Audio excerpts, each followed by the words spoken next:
Well, hello, that's me again. Today is August 1st, 2025. It is Friday. I think it is Friday, anyhow.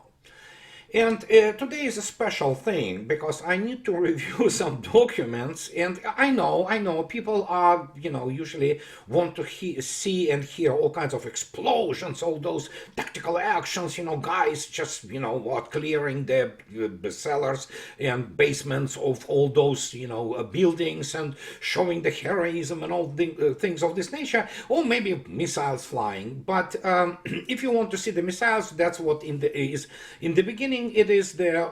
Some of those things are in Chasov Yar, which was liberated by Russian army. Obviously, we know that this is not strategically important for Ukraine. And there is also the shooting down of the navalized Panzer of the KH-35, which is high subsonic, very low flying target over the sea. And yeah, you saw yourself, it's really beautiful, and that tells you basically the level of the air defense of Russians. And but I want to start obviously with yet another pearl by Mr. Trump. And I understand he is not strong in mathematics, and he is not strong pretty much about in anything. But let me put it this way: he just stated that, as you can see yourself, yeah, this is like just. I have just been informed that almost 20,000 Russian soldiers died this month in the ridiculous war with Ukraine. Russia has lost 112,500 soldiers since the beginning of the year. That is a lot of unnecessary death. Ukraine, however, has also suffered greatly. They have lost approximately 8,000 soldiers since January 1st. So that's... Oh, and of course, yeah, this is Biden's war, not Trump's. I'm just here to see if I can stop it. First, it is Trump's war. We know this. He is not going to stop it.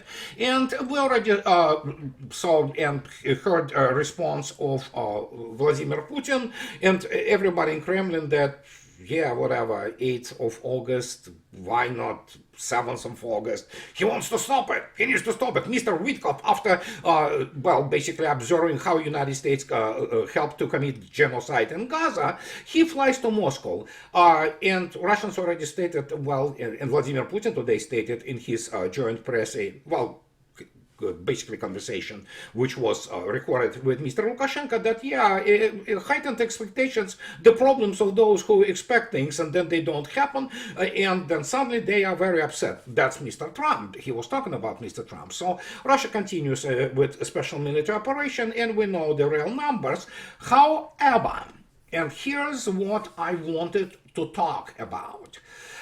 For anybody who has any integrity, human integrity, that means any principles in the pursuit of the truth, and obviously has the proper professional background and experience and have professional integrity, obviously things are obvious now. And and again, as much as I understand that the same Doug McGregor, he has absolutely no clue about the Soviet history, and it's primarily propaganda, but in terms of the actual, happening and his connections in Pentagon, nobody doubts that, but he basically expresses generally common sense and professional opinion, let's put it this way, which is supported by the facts, by numbers, and things of this nature. So, and same goes for many of, people I know and my friends, be that Danny Davis, Larry Johnson, all kinds, people. And so what I wanted to present to you today is this. But before we go, I need to take you back a little bit, 80 years back. And this is the photo after the meeting of the Elbe. And these are American troops. And as you can see yourself, and Americans will never forget the feat of Russians. American hello to the valorous Russian allies. This is the American troops, which great Russians, they put it on the. It could be Elbe, it could be even in Berlin later. So that's, but it's 1945. It's the end of the war, and these are very warm relations between basically militaries of Red Army and allies, and a lot of drinking, a lot of toasting each other, a lot of applauding each other's achievements and feats. And here is the issue. And we need to go back a little bit, that eventually, obviously, we know how it all basically got spoiled. But the point is that at that stage, even Russians never denied the heroism of elite soldiers or elite sailors. It's absolutely without, make no mistake. I by no means try to diminish it and, detract it from the significant role Western allies played in the World War II. But reality is, and this was pointed out very many times, and I speak about it ad nauseam, is that essentially, Germans essentially rewrote the history of the World War II for Americans and British, and of course we know that, let's be honest, the real truth about the war was that after the landing in Normandy, it was still the sideshow, important but a sideshow to the enormous scale of the war on the Eastern Front, and where actually the fate of the Axis forces in Germany, Nazi Germany, have been sealed. So, but that actually explained, attitudes, and Russians greatly admired American heroism, and, so there's no doubt about it. But I mean, overall, on operational strategic level, that was the situation. More than 80% of the Wehrmacht, creme de la creme, have been annihilated on the Eastern Front by the Red Army. And so why did I say that? Well, guess what? As special military operation progresses and Russians continue to move to the West, they will continue to move to the West. It doesn't matter what Trump says, whatever he tries to pretend that he controls the universe. We have a very interesting event. How to put it politely. So this was, I want to immediately state that this was actually issued recently, just, a few days ago, by Mr. Cavoli, who used to be the Supreme Commander of the US Army in Europe. And now we have Mr. Donahue. And Mr. Donahue is well known, together with Mr. Raguta and this Wiesbaden group, how they, basically planned all those catastrophes for armed forces of Ukraine and a bunch of those volunteers. And this is not a real scientific military job, work, So, and I will explain now. This report, or this so-called study, is the imagination of the American generals who are extremely low professional level. They definitely do not measure up to the necessities and operational and strategic necessities of the modern war, how they imagine that Russians fight. So, and as I want to warn you immediately, this report, which kind of made some waves, is primarily, it's confabulation and compression of the Ukrainian propaganda, and I will now demonstrate to you what they are talking about. And this is not to say that there are there is no common sense things. Yeah, there are. But let's take a look at it. And the thing is called this way. It's How Russia Fights. A compendium of Troika. I like how they use this Troika. Observation on Russia's special military operation. And look at this. Essentially, this is, it's not a very good report already, because obviously everything is in dynamics, and they called it first edition. It was edition in the March 2025. It saw their essentially wide circulation fairly recently. And as you can see yourself, they talk about from the 24th February 2022 to the 30th of June 2024. It's more than a year actually outdated now, but however, they try to, you see, I don't like all those stupid pictures and things like that, but yeah, okay, so they create this document. And so they start with document thinking, I have to give them the credit where the credit is due in their circulations and things which they were sending out since the start of the special military operation. They were writing this and putting headline that this is how we think Russians fight. And that's a good, so to speak, disclaimer, because essentially they don't know how Russia fights, and this document confirms it unequivocally that this has nothing to do with the professional approach to the warfare. And obviously, these people who wrote it, and under the command of Mr. Cavoli, who was at that time in his actual active service, it's propaganda. But let's review it, because it's U.S. Army. That's some kind of troika, those mysterious people. So, obviously, they start with all those beaten to death cliches, such as like, if you know the enemy, know yourself, and blah, blah, blah, blah, blah, blah, Mr. Sun Tzu. And about Sun Tzu, for people to understand why he produced some, well, they are pretty much, platitudes, let's put it this way. Reality is, this was the guy who never won a war. So, but still, yeah, we consider him an important strategist for his time. And so they talk about that this compendium of observations covers the first 2+ years of Russian special military operation in Ukraine, and is intended to help American military leaders better understand our potential enemy, the Russian military. I can tell you immediately, they fail miserably. And, well, again, I wrote 4 books about how U.S. Army doesn't learn anything and really doesn't understand what they are dealing with. And about the systemic failure, it is a whole other thing. And so they have this course focused on how the Russian military fights at the operational and tactical levels, and was intended to fill gaps in U.S. institutional knowledge. After a successful pilot course in January 2021, the course then expanded to a suite of courses for specialists, senior leaders, staff officers, and NCOs. I don't think NCOs should be included here, especially since when you read tactical part, it's absolutely boring. It's compendium indeed of hearsay and rumors, primarily provided by the Ukrainian side. And again, they couldn't do it. And again, as I state non-stop, people who wrote this, they probably know that actually without a real data set, with verified and heavy in terms of the probability, that means reliability of the data sets and information, all those studies are basically junk. And I will explain to you how it all happened. And if you want to hear how it happened, read please my first book. Read also the latest edition, 2015 edition, by famous David Glantz and Jonathan House, on when Titans clashed, how the Red Army defeated Hitler. They write about this, that essentially American understanding of the World War II, well, first, it's primarily fake, and secondly, it was shaped by the German generals.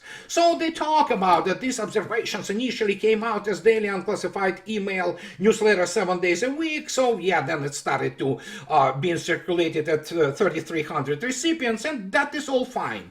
And so they Troika was recently charged to consolidate and summarize the most important of these observations, viewing them through the U.S. Army doctrinal prism of warfighting functions. It is famous, yes, Field Manual FM 3-0. It's operations and warfighting functions. And so they try to run, actually, what is very funny, they try to run the Field Manual 3-0 through the American prism, which is wrong prism. I am on record, and I already basically was approaching this thesis for a long time. I just wanted to keep my corporate solidarity with American military, but no, American military, I mean, especially U.S. Army ground forces, are not in the same league with Russians. And so they write about Field Manual, and here it is. They, according to paragraphs 5-2 of Field Manual 3.0, commanders apply combat power through the warfighting functions: command and control, movement and maneuver, intelligence, fire, sustainment, and protection. Especially when you are actually highlighted and you read why fires, sustainment, and protection are so important. For starters, Russia celebrated yesterday the day of the servicemen of the rear services, and that's sustainment. And sustainment, of course, is tied completely to the military-industrial complex and, of course, overall economy of such country as Russia. And here comes this intelligence. American intelligence, pardon my French, sucks. I mean, it doesn't mean that there are no people who understand the whole thing. There are. If you listen to the Ray McGovern, O'Leary, and all those, CIA people, they say, yeah, there are many people who write those reports and say, hey, hey, you at the top, this is not what is happening. But those reports and those attempts to really correct action, they usually are either sabotaged or just left, basically floating at this level of their whatever intelligence expertise, if you wish. In terms of fires, you already know I dedicated last 10 plus, 11 years writing about it, that in terms of fires, especially long-range fires, United States is outgunned and outmatched to such a degree. It's not even funny. It's not even fair to compare it. It's outranged completely. Russian arsenal simply dominates anything what United States can put out there. And yeah, today's news, by the way, by Vladimir Putin himself, that yeah, first serial Oreshnik already have been produced and already is in the first line service of the Russian army, and so rocket missile forces. And as the result, yeah, it's in the serial production, so make your own conclusions. And so they talk about, and they love to talk about maneuver. For some reason, Americans think, US Army think that they're really good at maneuver. I don't know why they think so. But in some of the warfighting functions, example was movement and maneuver, Russia's military performance deteriorated over time. How? Yeah, it's like, okay, sure. So, but for some reason they think that they are really good at maneuver. They are not, because United States never maneuvered under real war-fighting conditions since 1945. And fact is, even then, it had their actually maneuvering was supported by the overwhelming dominance of the U.S. Generally Allied Air Force, which allowed them to maneuver. And I will explain what I'm talking about, although I spoke about this before. And so they talk about this, like, while the Russian and American militaries generally have a shared understanding of command and control, there are important differences. Russia's military trusts in the science of command and control more than the art. What a load of malarkey. These people evidently do not understand the difference between operations as the science, because it is a hard science. A lot of math, a lot of physics. I mean, way more than any academy in the United States, military academy, especially West Point, which is essentially nothing more than today than the vocational school. And so they can provide. But Russian command and control is characterized by highly centralized and rigid organizational control measures, which are dictated from higher to lower headquarters. In exercising command, Russian leaders have some flexibility, but less than their American counterparts. Again, American counterparts don't know what kind of flexibility they have, because United States never fought a real war. And again, anybody who brings up this idiotic war in the Gulf, which is Gulf War 1.0, so well, let me remind you something again. Mr. Klokotov, the chief of the strategy of the Russian Academy of the General Staff, already in 1994. 1992. I would like to emphasize here that Persian Gulf War was taken as the standard in studying the strategic nature of possible war. It would appear that this position adopted in the draft Russia at that time, fundamentals of Russian military doctrine, is dangerous. The fact is that this war is strange in all respects and cannot serve as a standard. In general, US Army operations cannot serve as standard, period. And again, I want to point out to you that essentially we're talking about operations. We're not talking about all those tactical action which many fanboys actually masturbate to, like, oh yeah, we're doing those pairs, now we cut corners, now we, mop up here and there, we throw the grenades and turn on our, night vision, and yeah, it's all fine and dandy, everybody does it. But the point here is the wars are won always on operation strategic level. United States loses its all wars because obviously in terms of operations, and that's the other thing about this report, you will not find 2023 counter-offensive, so to speak, in depth. You know why? Because those things were planned by Mr. Donahue, Mr. Aguta, Mr. Radakin, all those NATO generals and NATO planners who failed miserably and sustained a catastrophe. But of course, United States doesn't like to talk about catastrophe. So they continue. And it is absolutely fascinating. And here comes this critical moment. So guess what? Anybody who uses General Patton's thoughts as the validation of any kind of the strategic operation concepts, I can tell you immediately, throw this into the garbage bin, because it's garbage. And it is garbage, basically, what they wrote there. And so, guess what? They used them, talk about Patton, who was obviously venerated in the US Army for unknown reasons. The guy was at best mediocrity. He was actually dyslexic. He had huge issues with math. And but he writes about all those things, and for some reason, these people, this troika, which of course, I would love to talk to this troika. My God, I cannot imagine people would hold any professional discussion with serious operational level Russian officer, and some of them are my good friends. But then again, they believed that Patton was great general, which he was not. And an American officer would read the first sentence of Patton in sight and stop after noting that war is an art and such is not susceptible to explanation by fixed formulae. Well, Patton did know math. He had struggles with math, so yeah, but again, he was a very good media person and read my books. And they would say a Russian officer would focus on Patton's second sentence, in which he writes, "Yet from the earliest times there has been an unending effort to subject its complex and emotional structure to dissection, to enunciate rules for its waging, to make tangible its intangibility." Okay, challenge accepted. What challenge? What are they talking about? In terms of the military history, and especially against the background of World War II, Patton is insignificant. He is nothing special, and fact is, he only was good at inserting himself, for example, like in the parade in Berlin, near Zhukov. This was not even his level. He commanded one single army. He never knew what is the commando army group, let alone conduct strategic operations. But here it is. For some reason, they talk about the challenge accepted. Challenge by who? I can tell you, and again, I have people from Russian military, combat veterans, senior officers, colonels, and captains of the first. They laugh at all those things. But these people seriously talk about case closed, challenge accepted, being over dramatic. Is it professional paper, or what does it really tries to present here?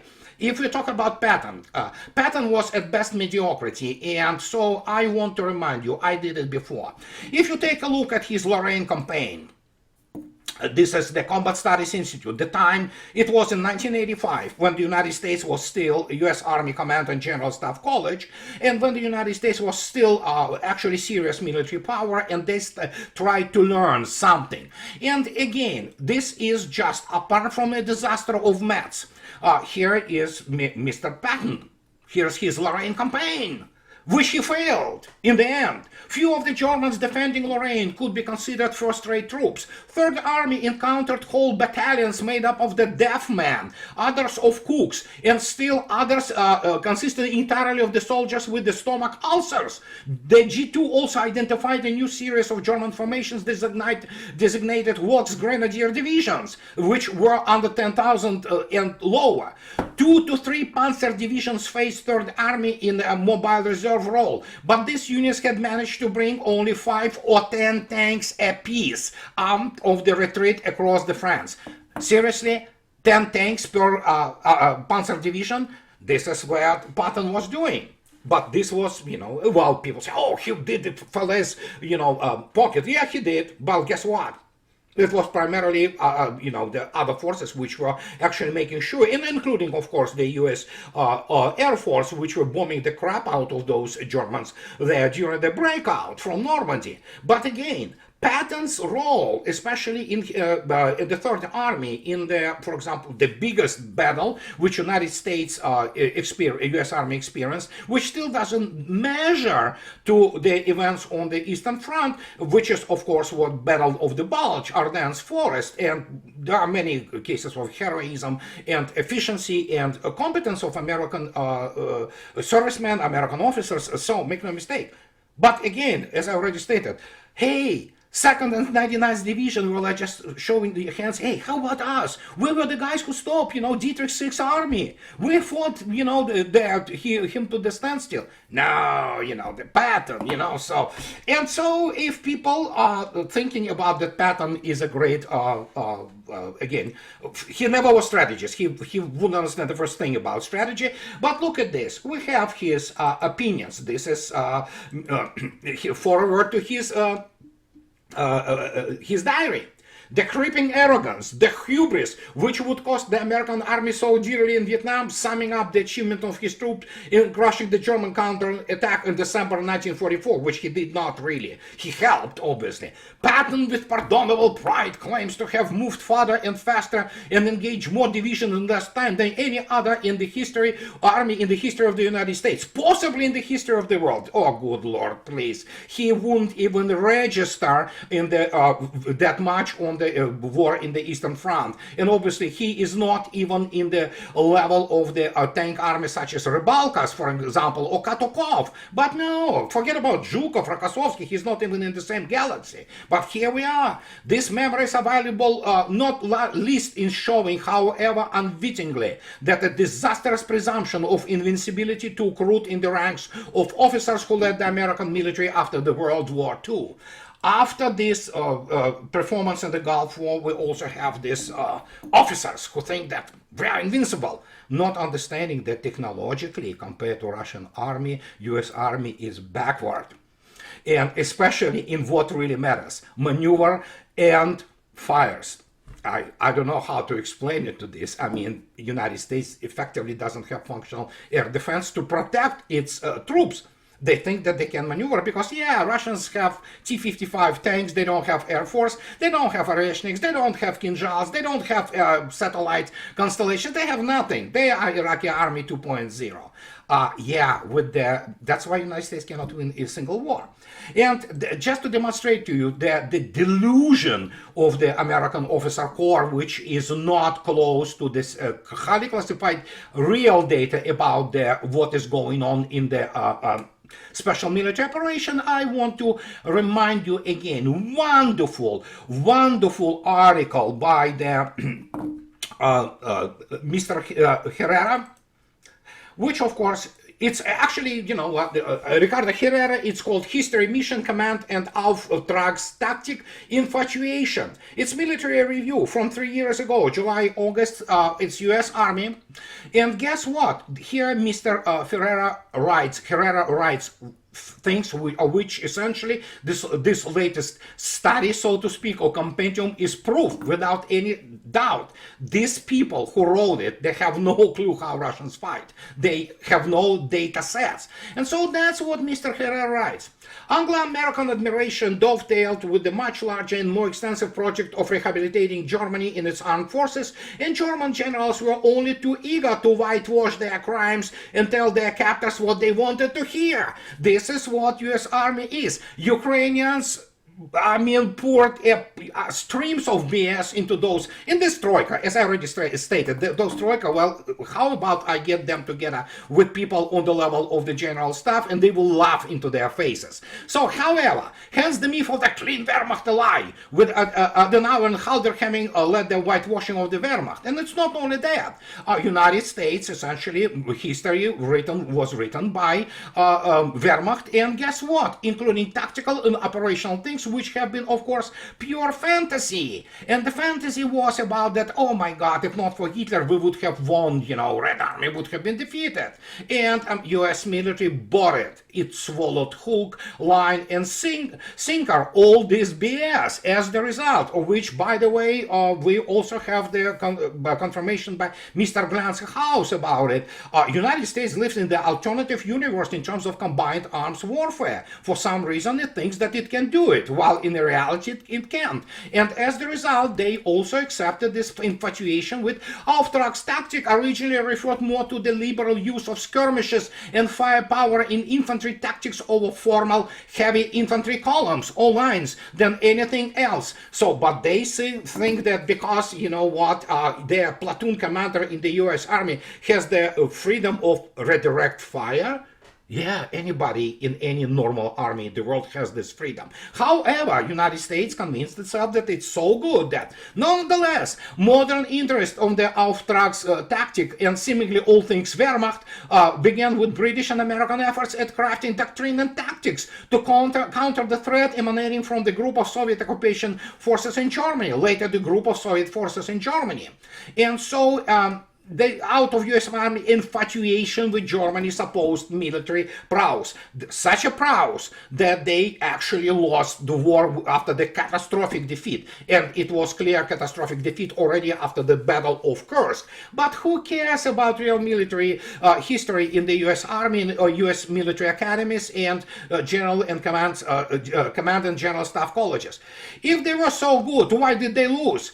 Were the odds just too great? If they were so smart after losing once, why did they try again? Exactly, these are the questions which none of those people in Troika will be able to answer. And that is why they refer to all kinds of people like Patton.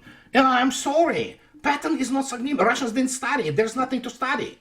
And so, as the result, well, his failure in Metz and Lorraine fighting those, yeah, you saw yourself, the whole 10 tanks. I mean, he ran out of gas. Yeah, he ran out of gas because obviously the logistic and sustainment wasn't his strong point. Well, he didn't know math, as I already stated. So, but yeah, he's a hero in the US Army. But if that hasn't been enough, good Lord, we are continuing to down there I don't know, rabbit hole. So, and then they begin to re-narrate things, basically lying. It's lying. So generating force, military science fails to forecast. No, it doesn't. But of course, as I already stated, math is not the strong thing about the US military, especially when you have the bunch of the ROTC material, which comes with the degrees from philosophy to journalism to history, and then suddenly they get into some US Army units, and guess what? Operations, you cannot explain it to them. They don't understand how they work. And can you imagine explaining to the guy from ROTC what the issue of the Manchester Osipov models and how the models of the skirmishes to operations are designed, how they work? No, you can't. And then, of course, you have garbage in, garbage out. And so they talk about then when Russia launched its 24 February invasion of Ukraine, its battlefield goal was to quickly subdue Ukrainian forces, avoiding a long war, but only a month after launching the invasion, the Russian military faced a major problem for which they were not prepared. How about the fact that Russians didn't want to fight, and there was a response of the peaceful time army introducing there to convince Ukrainians to sit in the table of negotiations in Istanbul. The negotiations which have been actually sabotaged by the United States in the face of this cretin Boris Johnson. And how about the fact that actual special military operation started not on the 24th of February, it started in the first numbers of April. That's when those negotiations have been sabotaged. And that's when Russians understood they're gonna fight not Ukraine, it was not that big of a deal, for the whole combined NATO. And this was predicted. And so they talk about this generating of forces. And again, this whole thing is complete haywire. It's a compendium of BS, which they actually got from Ukrainians. And so the US Army considers the ability to generate forces a critical facet of command and control, especially control. Russian officers, military officers would agree. Who told them that they would agree? Russian officers actually think a little bit different. And generating of forces actually in Russia and in the United States is completely different. And that's the whole thing. And then, of course, there is moral factor here, which read my lips, no American serviceman can relate to. They simply do not understand and grasp Russian military culture and Russian military history, which of course in the United States is represented by people like Douglas MacGregor, who thinks that, NKVD killed 1.5 million people in the rear. Because what can I say? What do you expect from people like that? What? That they understand the real war? No, they don't. And especially they don't understand what is going on there. But then comes this, oh gosh, thing. So they write about, guess what? This is their sources. This is unbelievable. The fact that this Troika is even considers this and that tells you everything you need to know about the level of the officer corps of the US Army. They are good at PR, they're not good at war fighting. On 16 February 2024, talking about Avdiivka, someone probably inside the Russian military medical system at Avdiivka sounded the alarm through a well-known Vkontakte Russian versions of Facebook, and they talk about Avdiivka operations 2024 based on somebody putting things in the Vkontakte without even knowledge who those people are. I can tell you who those people are. And we obviously know that these were Ukrainians who were planting this. Equipment losses were also significant. A non-Ukrainian site that verifies combat systems. What site? Who is this? There was no loss of 218 Russian tanks or 315 9 BMPs, if those people do not understand. Russians never lost any motor rifle division there. But no, guess what? Then they refer to a very popular Russian blogger.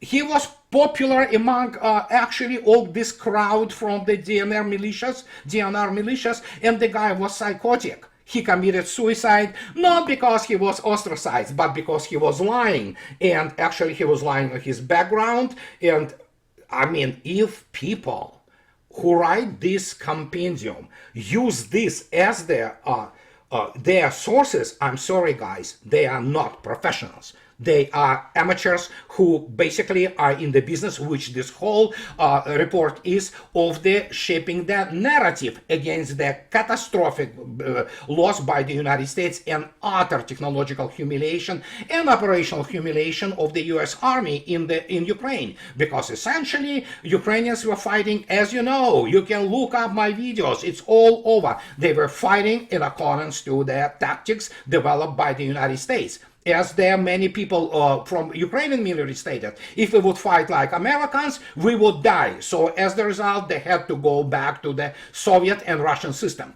Now, so they also refer to Oryx, for crying out loud. It is the same if they actually anybody during the World War II would rely on the information provided by the propaganda office by Dr. Herberts. But no, these guys write about it. So that is everything you need to know about this document, which is nothing more than amateurish propaganda. And then, of course, we also get to the losses, which, of course, completely put from the propaganda by Ukrainians, just to demonstrate to you one thing. Well, talk about Navy warships destroyed. Rostov-on-Don kilo-class submarine caliber launcher destroyed in the Sevastopol dry dock by... First, it wasn't destroyed. Who told you? I already made a whole video about it. It was damaged, and not terribly damaged, because it was fixed in 2023. In 2024, it went back in the basically getting the test and shakedown after the fixing of those problems. Guess what? It's back in action, and it's launching the caliber missiles. But they, you know what? They check box that it was destroyed. But you know what? This is everything you need to know and about this document and how it's making now the rounds around all over the place. So if you will ask me, what is this all about then? I can tell you one thing. This is about controlling the narrative when essentially, well, you know what is happening on the line of the combat. And evidently all this BS like maneuvering, United States Army, no NATO army can maneuver in fighting with Russians. And so, what can I say? It's a butthurt. It's obviously a control narrative to shape the narrative by throwing in a load of garbage and pretense points like, oh, Russian officers would agree. How many Russian officers do they know? Maximum who they know there are probably Ukrainian officers who tell them exactly what they want to hear. And as the result, we have this pathetic exercise by Mr.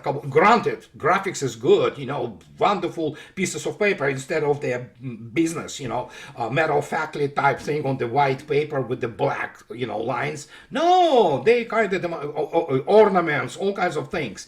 At least they admitted that, yeah, rigid command and control, Russians have the general staff and the United States doesn't. That's what they stated. And so in the end, when they were making those disclaimers, this is how we think, how Russians fight. I have a news for you. You don't know. And fact is, United States lost the arms race and lost the war, and it was exposed as the paper tiger, which is incapable of conducting real serious combined arms operation on scale, and it simply has no resources nor technology, because as I stated many times, how can you run anything about field manuals and do it and run against the Russian concepts when you do not even compare TOE, table of organization and equipment, and especially tactical technical parameters of your weapon systems and how they controlled? They will not do that. You know why? Oh, I can tell you, there's so many reasons. Pathetic 777 howitzers, deadly ineffective PAC-3, Abrams tanks which burn like candles. So if you begin to look at this, the only thing is, what do they have? They have nothing. The only thing which the United States has the real advantage over Russia is, of course, its satellite-based systems, ISR, in the intelligence, surveillance, and reconnaissance, and even that will be, the gap is closing. And the question here is, U.S. Army will not be able to fight the war like this. It is simply incapable. And in this case, Mr. Kavoli's exclamation 3 years ago at some gathering in Sweden was absolutely correct. Scale, scale, scale. No American officer can handle that type of operation, and there is no culture, military culture in the U.S. Army today or U.S. military who can understand and grasp basically the scale of this whole thing. And that's what I wanted to tell you guys. And I could have gone for another 2 hours, obviously, but I decided not to really just take too much of your attention. And as always, in the end, those who like what I do, please subscribe to my channel. And those who can afford, please support me on Patreon or buy me a coffee too. And that will allow me to stay in this business and actually describing to you the real situation in the world of the war fighting. And, well, at some point of time, yeah, I will be throwing here and there all those morsels for people who love tactics and explosions and what have you. So have a nice weekend ahead of you, and I'll talk to you later, guys. Bye-bye.